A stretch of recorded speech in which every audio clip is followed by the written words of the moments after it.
メンタルが強いってどういうこと？どうも、くー先生です。よろしくお願いします。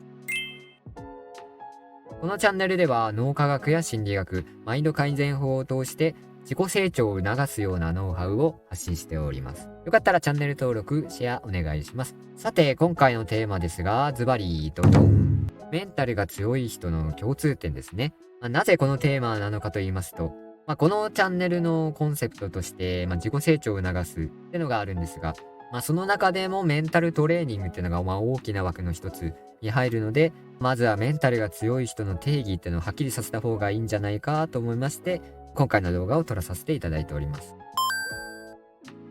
メンタルが強いってどういうことだと思いますか？いろいろイメージはあると思うんですけど、例えば逆境に強かったり、打たれ強かったり、プレッシャーに強いとか、本番に強いとかですね。どんなプレッシャーがかかる状況でも自分の能力を発揮できるとかってのもメンタルが強い人のイメージなんじゃないですかね。あとは誰に何を言われても平気みたいな、自分がブレることない状態ってのもメンタルが強い人のイメージですね。いろいろ挙げましたが、それらを全部ひっくるめてメンタルが強い人、強いってどういうことなのかって言いましたら、先ほどの例でもちらっと言いましたが、結論を言いますと、メンタルが強いってのはメンタルが安定しているってことなんですよね。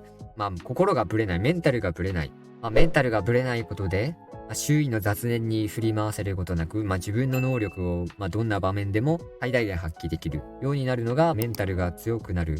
最大のメリットと言っていいんじゃないでしょうかね。それを踏まえた上で、メンタルが強い人の共通点、メンタルが強い人たちはどういう考え方、何をしているのかと言いますと、大きく分けて2つありますね。ここら辺で出そうかな。メンタルが強い人、1つ目が目の前の心理的ハードルを下げるのがうまい。2つ目が自ら自己効力感を高めていける。この2つですね。順を追って説明していきますね。1つ目の心理的ハードルを下げるのがうまいっていうのがどういうことかと言いますと、一言で言えば、目の前に起こってる出来事を、気楽に感じられるかですね。心理的ハードルを下げるのが上手い人ってのは、目の前のことをゲーム感覚でやりきれるというか、もう目の前の壁を壁だと思ってない。目の前のプレッシャーとか、そういうのを楽しむ。ゲーム感覚で、これをやりきるんだって考え方ができる人が、心理的ハードルを下げるのが上手い人の特徴なんじゃないですかね。逆にメンタルが弱い人、メンタルがブレやすい人っていうのが、目の前の出来事を大きく捉えすぎちゃう傾向がありますね。なんかもう失敗したらどうしようとか、本当に周りの目が気になるってのもありますし、失敗したら恥ずかしいしなみたいなね。とかで、意識が分散しちゃって、目の前のことに集中できなくて、ミスが増えたりとか、能力を発揮できずに、普段の実力が発揮できなかったりとかですね。目の前の出来事をなんか大きく捉えすぎて、不安を感じやすくなったりとか、プレッシャーを感じたりしてね、実力を発揮できない。ってのがメンタルが弱いっていう感じですね。目の前の出来事を何でも楽勝だって感じられるのであれば、慢心によってミスをしたり、手を抜いちゃったりとかもあるかもしれないですけども、メンタルの強さっていう観点で言ったら、そっちの方が強いイメージありますよね。二つ目が自己効力感を自ら高めていけるですね。で、自己効力感っていうのが何かと言いますと、メンタルトレーニング系、自分を鍛える系、心を鍛える系とか、自己啓発とかかな。そういうノウハウを発信してる媒体とか、書籍とかコンテンツの中で、必ずと言っていいほど出てくるワードですね。自己効力感っていうのは一言で言うと、よく言われるのが、やればできるという感覚ですね。言い換えれば自分への信頼ですね。自分の能力への信頼と言いますか。っていうのが、自己効力感ですね。あとは誰かの役に立っているっていう感覚も、自己効力感に入ります。自分がしたことによって、感謝されたりとか、人の役に立ってたって、感謝されたりとかしたら嬉しいじゃないですか。あの時の感覚ですね。自分がしたことによって、誰かの助けになったり、感謝されたり、喜ばれたりしたら嬉しいじゃないですか。その時の感覚が、自己効力感ですね。自己効力感っていうのは、それだけで一つの大きいテーマになっちゃうというか、これだけで1時間語れるぐらいになっちゃうので、ここでは、メンタルを強くするための自己効力感の捉え方についてだけ、お話しさせていただきたいと思います。いずれはまたね、この自己効力感については動画にする予定なので、その動画撮ったら多分この動画の説明欄にも URL 載っけてると思うので、そちらも見ていただけると思います。ここで言うメンタルを強くするための自己効力感の上げ方、コツというかポイントと言いますと、自分の能力を最大限発揮する。これを常に考えるっていうことですね。その時々で自分のやれる最善のことをやるって感じですね。なんでそれをするためには自分のできること、できないことをしっかり把握していく必要がありますし、自分を分析するというかね。これだったらやりきれるとか、そういうのをなんか覚えとくというか、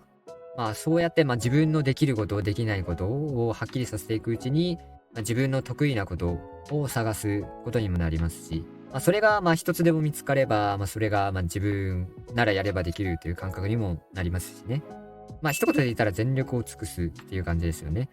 できることをやろう。できることを全力でやろうっていう考えを常に持っていくっていうのが大事ですね。この考え方の何がいいかといったら、目の前のことに集中できるっていうことが挙げられますね。先ほど言ったようにメンタルが弱い人ってのが、メンタルがブレやすいと言いますか、ブレやすいっていうのはなんでかなっていう原因の一つが、メンタルが弱くなる原因は何なのかって言いますと、そのうちの一つが意識が周りに向きすぎちゃうっていうのもあるんですよね。周りの様子が気になりすぎて、目の前のことに集中できないっていうなんか心がブレまくってる状態、実力を発揮できない原因、メンタルが弱いっていう状態ですね。なんで全力でやるってなったらもう目の前のことに集中するって意識が向くじゃないですか。目の前のことを全力で自分の持てる最大限の能力を発揮してやりきるぞっていう意識を持っていることで集中できるというか。で、集中すると周りの目が気にならなくなるので自然とメンタルが安定していくって感じですね。で、この全力を出してやりきったっていう経験が増えてい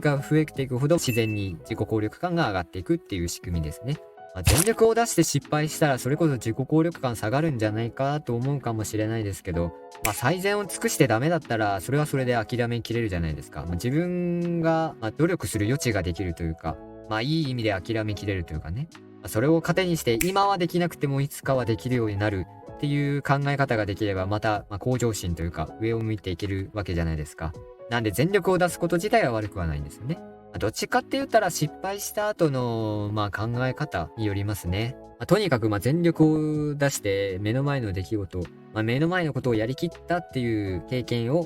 ぜひとも増やしていってほしいですね。で、今言った2つですね。2つを同時に鍛える方法があるんですよ。心理的ハードルを下げつつ、自己効力感までやればできるという自分への信頼を高める方法ですね。それはズバリ辛い経験をするですね。皆さんにも、誰しも一度はあるんじゃないですかね。あの時のあの経験を乗り越えたから、何でもできるみたいなね。あの時のあの状況に比べたら今のこの状況なんて楽勝だよっていう、そういう感覚ですね。これって、つまり目の前のハードル、あの時に比べたら楽だよねっていう感じで心理的ハードルを下げつつ、あの時の経験を乗り越えた自分っていう自己信頼、自己効力感を高めているっていう、このどっちもできるんですよ。なんで、今回言うメンタルを強くする、最強のコツというか、最強のトレーニング方法と言えるんじゃないでしょうかね。なんで今辛い経験をしているよっていう人はメンタルを鍛えるチャンスだと思って頑張ってみると乗り切れるんじゃないでしょうかね。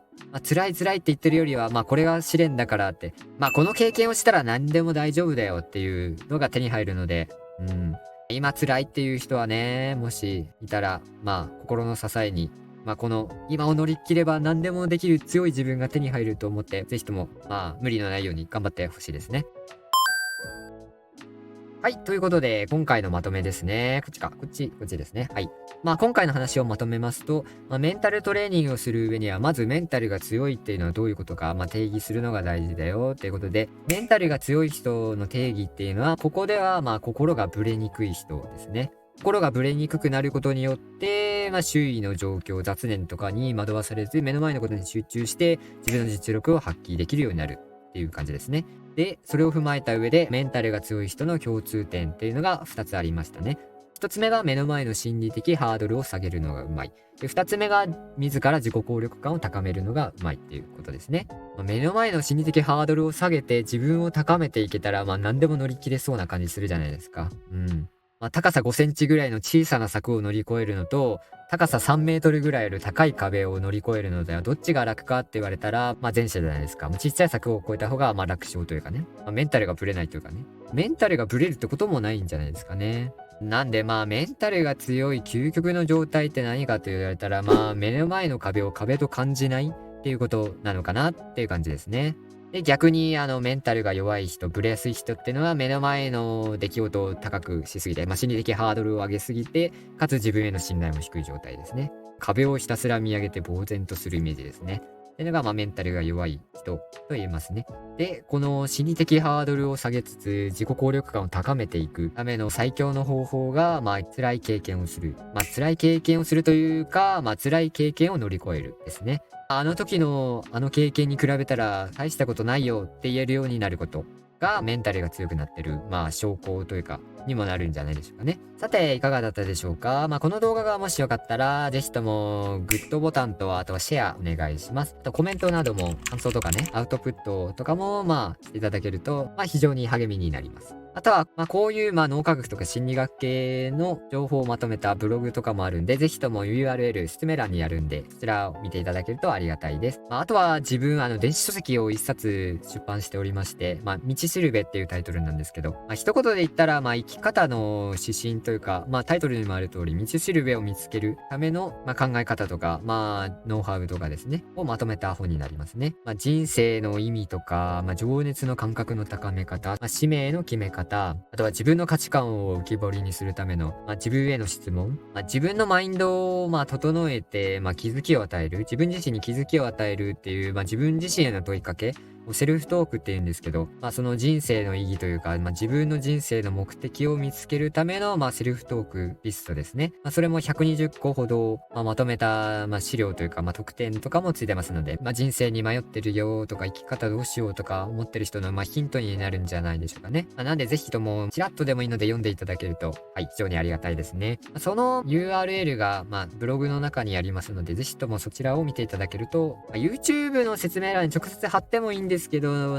そういうのでダイレクトレスポンスマーケティングって言って、商売的な感じになっちゃって、あまり YouTube 的には良くないらしいんですよね。なんで、ちょっと手間ではあるんですけど、電子書籍に興味ある方がいらっしゃいましたら、ブログから、リンクあるので、そちらから見ていただければと思います。はい、ということでご視聴ありがとうございました。それではまた次の動画で会いましょう。くー先生でした。またね。